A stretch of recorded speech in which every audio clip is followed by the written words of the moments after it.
मोटो GP जिसकी पिछले साल की व्यूअरशिप 52 करोड़ थी वो इंडिया आ रहा है। फिर आप पूछेंगे कि इससे हमें क्या, हमें बाइक दौड़ाना नहीं बल्कि हम पैसा कमाना चाहते हैं। बिल्कुल सही, लेकिन जब भी इस तरह के इवेंट होते हैं तो कई सारी कंपनीज जो इसमें इन्वॉल्व होती है वो इम्पैक्ट होती है।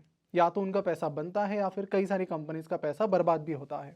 और इस पर्टिकुलर इवेंट में जेपी ग्रुप नाम की कंपनी इन्वॉल्व है। ये जेपी ग्रुप का शेयर आज एक पेनी स्टॉक है जिसकी शेयर प्राइस 8 रुपए के करीब चल रही है। जेपी ग्रुप ने इसके पहले भी इंडिया में F1 रेसिंग लाई थी।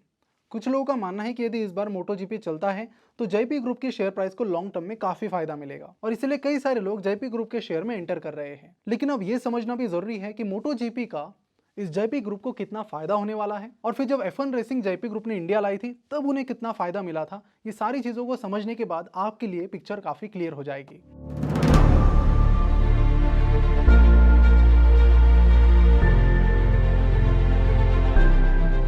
नमस्कार, मैं प्रसाद आपका आज के इस वीडियो में स्वागत करता हूं। तो सबसे पहली चीज यह है कि मोटो जीपी क्या है। मोटो जीपी या फिर ग्रैंड प्रिक्स मोटरसाइकिल रेसिंग एक premier class motorcycle road racing event है जो रोड सर्किट्स पर होता है। ये जो हमने रोड सर्किट की बात की, यहीं पर जेपी ग्रुप पिक्चर में आता है, क्योंकि जेपी ग्रुप के पास अपना खुद का रोड सर्किट है, Buddh international circuit, that is BIC। इस सर्किट की अपनी एक पूरी हिस्ट्री है, लेकिन उससे पहले हम जेपी ग्रुप के स्पोर्ट डिवीजन को समझते हैं जो कि इस सर्किट को ओन करता है। अब ये जो सर्किट है इसे JP sports international limited operate करते हैं। जेपी स्पोर्ट्स इंटरनेशनल लिमिटेड की शुरुआत साल 2007 में हुई थी और फिर साल 2015 में ये कंपनी जेपी एसोसिएट्स का हिस्सा बन गई और फिर इस कंपनी को 1100 हेक्टेयर ऑफ लैंड अलॉट की गई ताकि ये स्पोर्ट्स इंफ्रास्ट्रक्चर वहां पर बना सके। अब कई सारे लोगों को लगता है कि जेपी ग्रुप के पास बस ये सर्किट ही होगा और बाकी कुछ चीजें होंगी, लेकिन इनके पास इतनी बड़ी जगह है कि इन्होंने कई सारी अलग अलग कंपनीज फॉर्म की हैं, जिनमें से एक है जेपी सीमेंट क्रिकेट लिमिटेड, जिसका नाम अभी बदलकर जेपी इंफ्रास्ट्रक्चर डेवलपमेंट लिमिटेड हुआ है। और ये पर्टिकुलर सेगमेंट 1 लाख लोगों की सीटिंग कैपेसिटी का क्रिकेट स्टेडियम बनाने की प्लानिंग कर रहा है। लेकिन अगर हम अब तक के इनके फाइनेंशियल्स पर नजर डालते हैं तो पता चलता है कि अभी तक कुछ खास यहाँ पर नहीं हुआ है। इनकी और एक सेगमेंट है जेपी सीमेंट हॉकी लिमिटेड, जो हॉकी सेगमेंट में काम करते हैं। वहां पर भी अगर हम फाइनेंशियल्स पर नजर डालते हैं तो पता चलता है कि यहाँ पर भी अभी तक खास कुछ नहीं हुआ है और इसीलिए जेपी ग्रुप की जो स्पोर्ट डिवीजन की डिपेंडेंसी है वो बुध इंटरनेशनल सर्किट पर काफी बढ़ गई है। बुध इंटरनेशनल सर्किट 2011 में डेवलप किया था जेपी ग्रुप ने, करीब 2000 करोड़ की इन्वेस्टमेंट करके, और फिर यहाँ पर इंडिया की पहली F1 रेसिंग भी हुई थी। अब सवाल आता है कि इस F1 रेसिंग का जेपी ग्रुप को तब कितना फायदा हुआ था। जब जेपी ग्रुप ने इंडिया में F1 रेसिंग ऑर्गेनाइज की तो उनका प्लान बड़ा ही क्लियर था कि पहले कुछ महीनों में F1 जो रेसिंग है उसकी पॉपुलैरिटी ऑलरेडी बहुत ज़्यादा है, तो उसके नाम पर बुध इंटरनेशनल सर्किट की मार्केटिंग कर लेना और ये तो F1 रेसिंग कुछ ही हफ्ते के लिए रहेगा और बाकी जो बचे हुए 51 वीक्स है उसमें फिर हम बाकी कई सारे रेसिंग के लिए ये सर्किट्स रेंट पर दे सकते हैं और वहाँ से काफ़ी अच्छा पैसा कमा सकते हैं अगर हम यहाँ पर अच्छी मार्केटिंग करते हैं तो। इसीलिए उन्होंने F1 का जो मैनेजमेंट है उन्हें करीब 250 करोड़ रुपए साल के दिए। 5 साल का ये कॉन्ट्रैक्ट था, यानी आप पकड़ लीजिए कि 1250 करोड़ तो उन्होंने वहीं पर पे कर दिए। अब जो बुध इंटरनेशनल सर्किट उसको पैसा कहाँ से आना था। अब अगर हम F1 की बात करें तो F1 को तो पैसा कई जगह से आएगा, टीवी राइट्स से आएगा, इंटरनेट राइट्स है, गेमिंग राइट्स है, वगैरह वगैरह, स्पॉन्सरशिप्स है। जो जेपी ग्रुप है उसे पैसा बस यही से आना था कि टिकट सेल करने थे और वही उनका मेन सोर्स ऑफ इनकम था, लेकिन वो बड़े क्लियर थे बिकॉज अभी तो हम देख रहे हैं कि जेपी ग्रुप काफ़ी प्रॉब्लम में है, तब वो प्रॉब्लम में नहीं थे, तो उनका बड़ा क्लियर माइंडसेट था कि थोड़ा पैसा खर्च करके मार्केटिंग कर लेते F1 की मदद से, F1 के जरिए, और बाद में जो बचे हुए 51 वीक्स है उसमें फिर अलग अलग और जो इवेंट्स है, स्पोर्टिंग इवेंट्स, उनको हम ऑर्गेनाइज करेंगे और वहाँ से काफ़ी सारा पैसा कमा लेंगे। अब ये जो सर्किट है इसमें 1,25,000 लोगों की सीटिंग कैपेसिटी है, यानी कि ये भी रेवेन्यू का एक बहुत बड़ा सोर्स बन सकता है। ये जेपी ग्रुप को पता था और इसलिए उन्होंने कई सारे अलग अलग स्लैब्स रखे सीटिंग में, कुछ 2500 से 40,000 तक के हैं। उसके बाद 55 इन्होंने कॉर्पोरेट बॉक्सेस बना लिए थे, जिसमें से एक बॉक्स की जो प्राइसिंग थी वो 30 लाख से 50 लाख के बीच थी।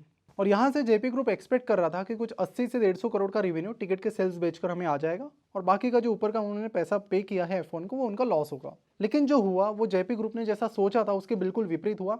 साल 2013 आते आते जो टिकट्स का जो सेल है वो बढ़ने के बजाय वो कम होने लगा और कम होते होते पहले साल उन्होंने 95,000 टिकट्स बेची थी, 2013 तक ये नंबर 60,000 पर आ गया और जिसके चलते जेपी ग्रुप को जो टिकट्स है वो हाफ प्राइस में बेचने पड़े थे। अब यहाँ पर जेपी ग्रुप दो जगह फंस गया। एक तो 5 साल के उन्होंने बहुत सारा पैसा F1 को दे दिया था ये सोचकर कि अच्छा खासी मार्केटिंग होगी, अच्छे खासे इवेंट्स आएंगे, लेकिन बचे हुए जो 51 वीक्स है उनमें से ज़्यादातर वीक्स में वो सर्किट खाली रहा, वहाँ से कुछ पैसा आया ही नहीं। सीट्स से जो रेवेन्यू आना था टिकट सेल से वो भी नहीं आ रहा था। अब इतने सारी जगह पर लॉस होने की वजह से जेपी ग्रुप ने मानो पूरा गिव अप कर लिया था। अब उन्होंने सोच लिया था कि अभी इसमें जाना नहीं है, इसलिए उन्होंने सही से उस सर्किट को मेंटेन भी नहीं किया, जिसे देख कर F1 ने देखा कि ये तो रेस हम यहाँ पर नहीं रख सकते बिकॉज सही तरीके से मेंटेन नहीं है और उन्होंने क्विट कर दिया इंडिया से F1 का, और उसके बाद इंडिया और जेपी ग्रुप दोनों के लिए F1 चला गया। अब बात यहीं पर नहीं रुकी, जेपी ग्रुप का यहाँ पर यूपी गवर्नमेंट के साथ टैक्स में भी मसला हो गया। बुध इंटरनेशनल सर्किट उत्तर प्रदेश में आता है, इसीलिए it was subject to local taxes as well as national custom duties.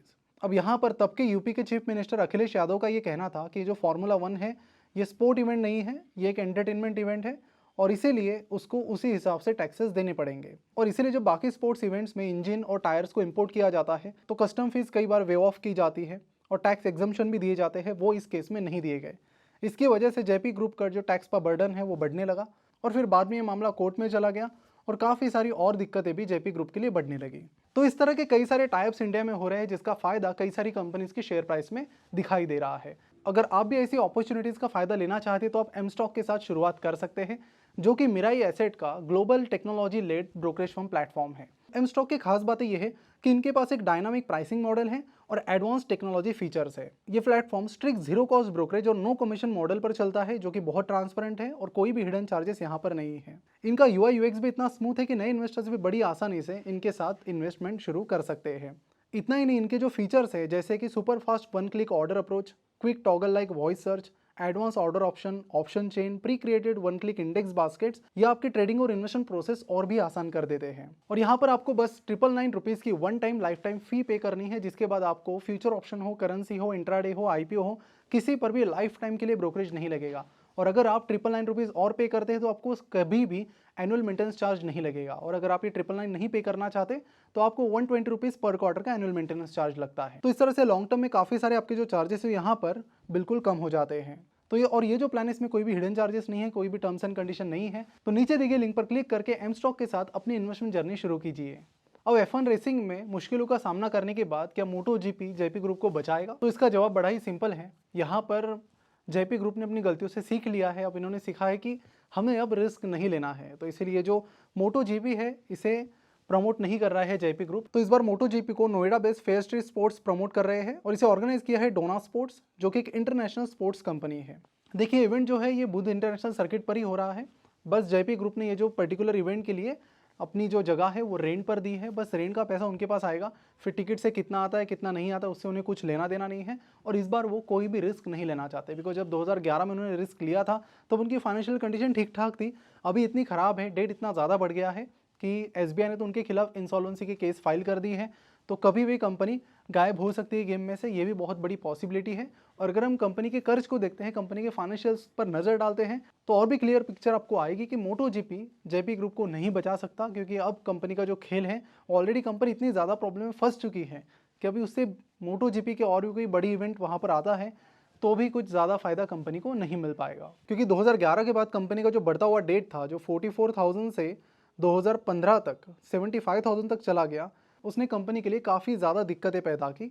उसके बाद कंपनी के जो प्रोजेक्ट्स है जो चले नहीं, उसकी वजह से लॉसेस आने लगे। फिर उनका नॉर्मल रियल एस्टेट बिजनेस हो या फिर इस तरह के स्पोर्ट्स इवेंट्स, कहीं पर भी उन्हें अच्छे रिजल्ट्स नहीं आए हैं। हमने उन दो कंपनीज़ की भी बात की, क्रिकेट और हॉकी की, वहाँ पर भी प्रॉफिट एंड लॉस स्टेटमेंट लगभग खाली ही है। तो जो लोग ऐसा सोच रहे हैं कि बुध इंटरनेशनल सर्किट पर कोई इवेंट आता है तो जेपी ग्रुप को बहुत फ़ायदा होगा, ऐसा नहीं है। मोस्ट ऑफ द टाइम जो प्रॉफिट होता है रेंट लेके वो बहुत निग्लिजिबल होता है। हाँ, टिकट सेल करके अगर आप रिस्क लेते हो तो पैसा बनने के चांसेस हैं, लेकिन अब तक तो उसमें भी फेल्योर आया है जेपी ग्रुप को। तो अगर आप बस इस न्यूज़ के बेसिस पर जेपी ग्रुप में या जेपी एसोसिएट्स में इन्वेस्ट करने की प्लानिंग कर रहे हो तो ऐसा मत कीजिए। कंपनी बहुत ज़्यादा प्रॉब्लम में फंस चुकी है, अब इसमें रिकवर होने के चांसेस लगभग मेरे हिसाब से नहीं के बराबर है। और कंपनी की इन्हीं सारी प्रॉब्लम्स की वजह से शेयर प्राइस जो कभी 100 रुपये के ऊपर थी वो अभी 8 रुपये के करीब आ चुकी है। और कंपनी, आपको बता दूं, अभी भी लॉसेस में ही है। अब कई सारे बैंक्स के लोन्स तो ऑलरेडी कंपनी ने डिफॉल्ट किए है, तो नया लोन मिलना तो यहाँ पर पॉसिबल नहीं है। तो एक ही जो जरिया मुझे नज़र आता है वो इंसॉल्वेंसी है, और तो कुछ फिलहाल तो नज़र नहीं आ रहा है।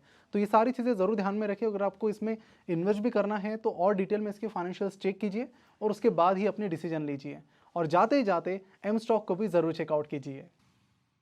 Investments in securities markets are subject to market risks. Read all the related documents carefully before investing.